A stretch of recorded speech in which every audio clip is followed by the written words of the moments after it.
Trouble in the shed. The Fat Controller sat in his office and listened. The Fat Controller frowned and said, "What a nuisance passengers are. How can I work with all this noise?" The station master knocked and came in, looking worried. "There's trouble in the shed, sir. Henry is sulking, there is no train, and the passengers are saying this is a bad railway." "Indeed," said the Fat Controller. "We cannot allow that. Will you quieten the passengers, please? I will go and speak to Henry." He found Henry, Gordon and James looking sulky. "Come along, Henry," he said. "It's time your train was ready." "Henry's not going," said Gordon rudely. "We won't shunt like common tank engines. We are important tender engines. You fetch our coaches and we will pull them. Tender engines don't shunt." And all three engines let off steam in a cheeky way. "Oh, indeed," said the Fat Controller severely. "We'll see about that. Engines on my railway do as they are told." He hurried away, climbed into his car and drove to find Edward. The yard has never been the same since Thomas left, he thought sadly. Edward was shunting. "Leave those trucks, please, Edward. I want you to push coaches for me in the yard." "Thank you, sir. That will be a nice change." "That's a good engine," said the Fat Controller kindly. "Off you go then."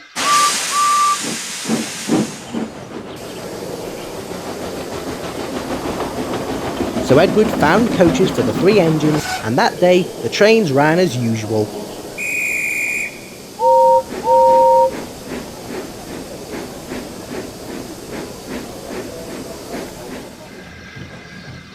But when the Fat Controller came next morning, Edward looked unhappy. Gordon came clanking past, hissing rudely.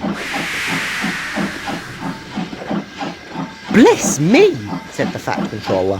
"What a noise!" "They all hiss me, sir," answered Edward sadly. "They say tender engines don't shunt, and last night they said I had black wheels. I haven't, have I, sir?" "No, Edward, you have nice blue ones, and I'm proud of you. Tender engines do shunt, but all the same, you'd be happier in your own yard. We need a tank engine here." He went to an engine workshop and they showed him all sorts of tank engines. There were big ones and little ones. Some looked happy and some sad, and some looked at him anxiously, hoping he would choose them. At last, he saw a smart little green engine with 4 wheels. "That's the one," he thought. "If I choose you, will you work hard?" "Oh, sir, yes, sir." "That's a good engine. I'll call you Percy." "Yes, sir. Thank you, sir," said Percy happily. So he brought Percy and drove him back to the yard.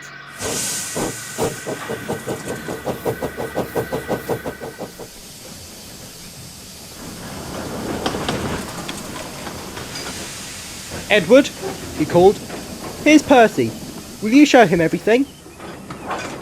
Percy soon learnt what he had to do, and they had a happy afternoon.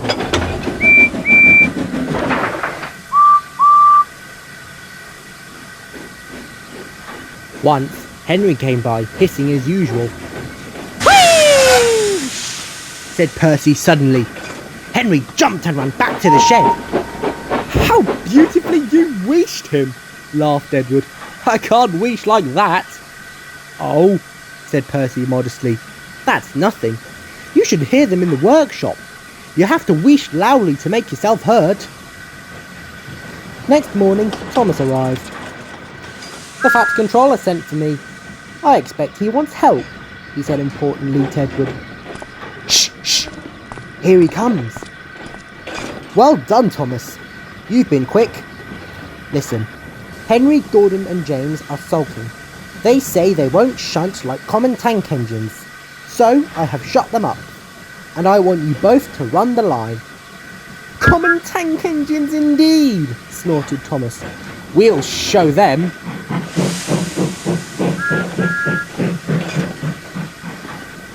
"And Percy here will help too," said the Fat Controller. "Oh, sir, yes, sir, please, sir," answered Percy excitedly. Edward and Thomas worked the line. Starting at opposite ends, they pulled the trains, whistling cheerfully to each other as they passed.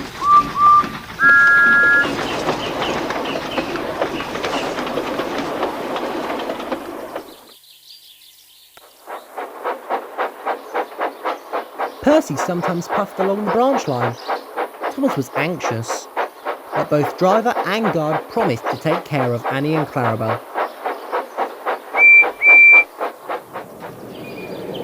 There were fewer trains, but the passengers didn't mind.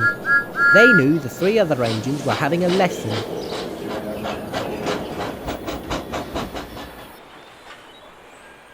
Henry, Gordon and James stayed shut in the shed and were cold, lonely and miserable. They wished now they hadn't been so silly.